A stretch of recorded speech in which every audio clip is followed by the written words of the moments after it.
Hi everyone, this is Daisy and welcome to my channel. Please do not forget to like, share, and subscribe. For today's video, we are going to open a box of happiness. Yung seller natin is Juzelsan Cactolens. Please visit her FB page and follow her. I strongly recommend this seller. Napakabait and napakaayos na seller. So, ito yung box na i-open natin today. Actually, open na siya kasi kagabi binuksan ko na siya para mahanginan yung mga plants sa loob. So, ito yung name and contact number ng seller. Let's see kung well-packed ba sa loob yung mga succulent. As you can see, it is well-packed and may label na yung mga succulents. So, ni-request ko talaga kay seller or kay Miss Hazel na lagyan niya ng name yung mga succulents na isi-ship niya today. Kasi yung mga binili kong succulent is magkakamukha sila, mafarina sila, mga echeveria. So, baka magkamali ako sa pag-identify and then eventually pag vinlog ko, mali din yung information na maibibigay ko sa inyo. So, let's start unwrapping. Hindi ko na sasabihin yung name kasi ipapakita ko naman as I unwrap the succulents. So, while you are watching the video of how I unwrap my succulents, i-share ko lang din sa inyo bakit ba gusto ko yung mga echeveria compared dun sa mga Graptopetalum or sedum kasi sila humahaba yung mga stem nila and then pag pumangit na, eventually you have to cut and to repot it again. Unlike sa echeveria, ganyan lang sila, parang rosette type, parang bulaklak lang and then all you have to do is remove the mushy leaves and the dried leaves kung meron. So, mas less maintenance sila compared sa mga humahaba katulad ng Purple Delight. Although maganda rin sila kung you are a fan of yung mga nagtitrail na mga succulents. Pero mostly nang binili ko ngayon kay Juzelsan Cactolens is semi-rare na mga succulents, more on echeveria. Isa pa sa mga wishes na hindi ko pa nabili is yung Lawi and Crispy Beauty Succulent. So maganda siya, mafarina yon. Kaya lang medyo mahal pa kasi kaya hindi muna ako bumili. So kung ano lang yung mga available na kaya ng budget, yun lang muna yung binili ko. So, medyo pricey yung set na to. And then, sinabi ko din kay seller na ingatan niya yung farina kasi ayoko nang maduming tignan yung succulent. Kasi di ba pag mafarina tapos bumabakat ng mga fingerprints, madali kasi ma-wipe out yung farina. So, ang pangit tignan pag magulo yung farina. Parang ang dumi-dumi niyan tignan. So, i-share ko na din sa inyo kung ano yung benefit ng farina sa mga succulent. Farina is a white powdery coating of wax found on the stems and leaves of succulents.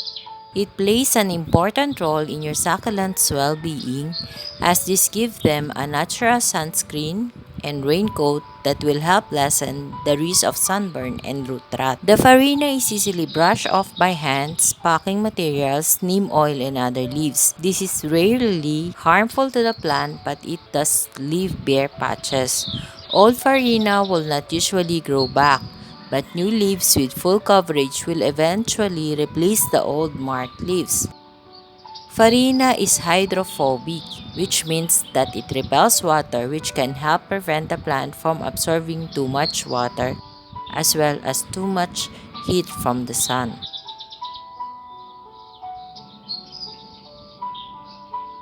So, explain ko lang yun nga, yung farina is yung white thing na nakikita natin sa mga succulents, especially mas madalas silang makita sa mga echeveria katulad ng mga ina-unwrap natin ngayon.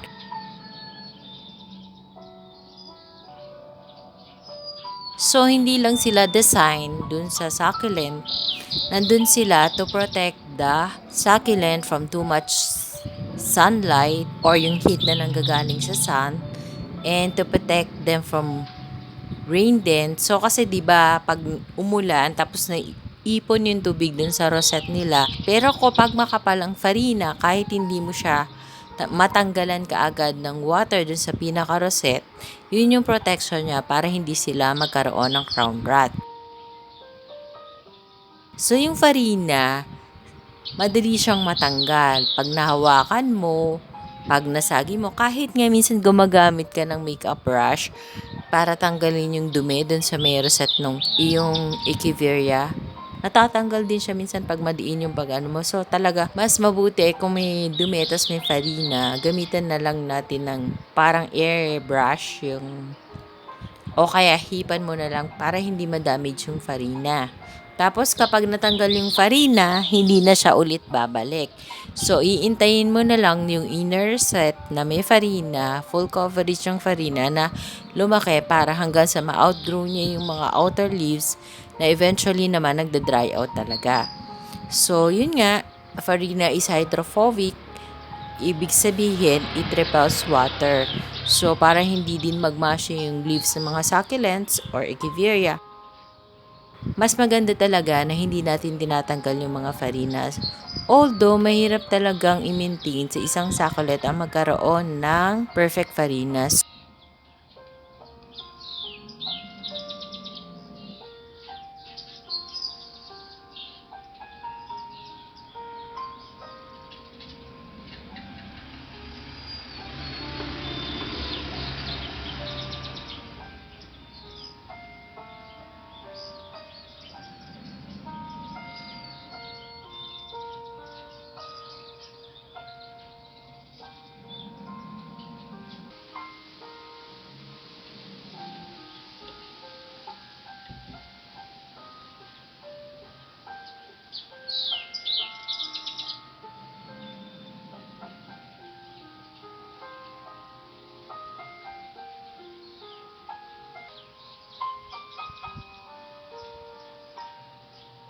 So, meron din tayong nakitang free sa inunwrap natin. Yun yung Echeveria Aquarius, free ni seller. Wala pa ako nun dito sa garden ko.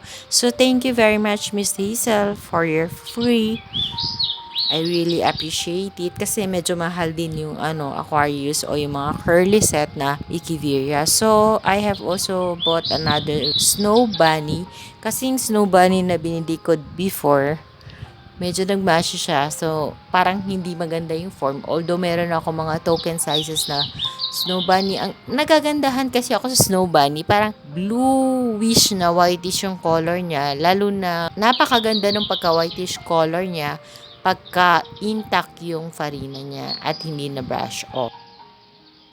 So, mostly nang binili ko dito is wala pa ako sa garden ko. Tapos, yung Beyonce meron ako pero hindi pa siya well-rooted. So, nandito lang yun sa garage area. Hindi ko pa siya nilalagay sa rain or shine area. Kasi natatakot ako kasi mahirap din buhayin yung mga ganong succulent. So, kung nakikita nyo, iniipit ko yung name na nakasulat sa paper dun sa succulent para hindi ko makalimutan. Kasi pag nirepat natin, ididikit ko temporary yung mga name na sinulat ni seller. And then eventually, papalitan natin nung ating ID tag na color yellow. So, yung Pudgy, meron ako nito actually sa garden ko. Nando sa veranda area and ang ganda na ng kulay niya. Stress color. So, nagandahan ako. So, I bought this one for 50 pesos.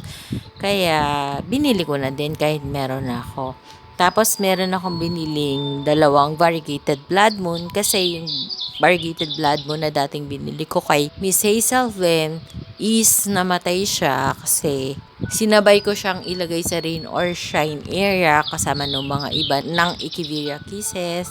So, yung mga agavoid. So, nakita nyo naman na lagi kong finiflex yan pag premiere na ang gaganda nila pero ang hindi nakasurvive yung variegated blood moon sa rain or shine area. So, ngayon, pag nabuhay ko tong variegated blood moon na nabili ko, ilalagay ko na lang siya sa garage area.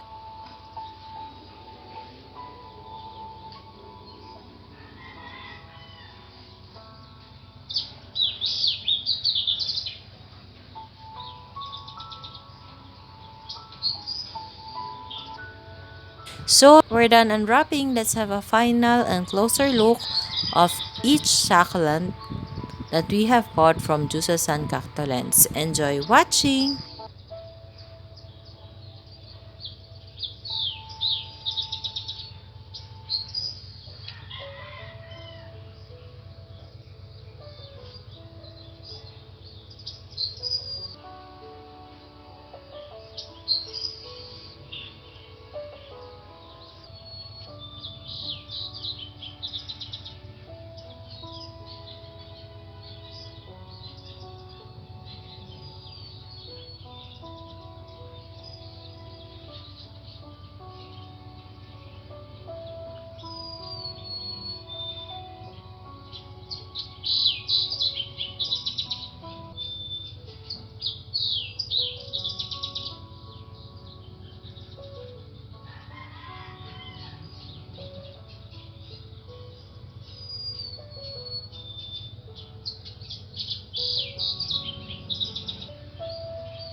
So that's all for today's video, guys. I hope you like my sharing for today. Thank you for watching. Please do not forget to subscribe and share my video to your family, friends, and relatives. Bye for now. See you on my next video. Bye. God bless us all. Bye.